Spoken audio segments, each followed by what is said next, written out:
ఎక్కడో పుట్టిన పిల్ల, ఎవరో తల్లిదండ్రులు అంత ప్రేమతో పెంచిన పిల్ల ఇంటి పేరు వదిలేసింది, వంశం వదిలేసింది, తన ఊరు వదిలేసింది, తన వారిని వదిలేసింది, తన తల్లిదండ్రులను వదిలేసింది, బంధువులను వదిలేసింది, స్నేహితులను వదిలేసింది.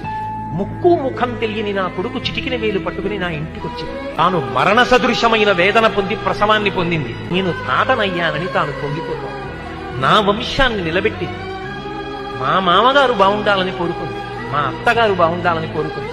తాను నోము చేస్తే, వ్రతం చేస్తే నా భర్త దీర్ఘాయుష్మంతుడు కావాలని అడిగింది. నిద్ర లేచి మంగళసూత్రం కళ్ళకద్దుకుంటే మా ఆయన బాగుండాలని కోరుకుంది.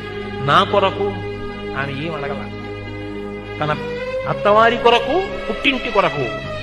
ఆ పిచ్చి తల్లి ఎక్కడో పుట్టిన పిల్ల నా ఇంటికొచ్చి ఇన్ని చేసిందే, ఆ పిల్లగా నాకెక్కువ, నా కొడుకు ఎక్కువ అంటే ఆ పిల్లే నాకెక్కువ, నా కోడలే ఎక్కువ.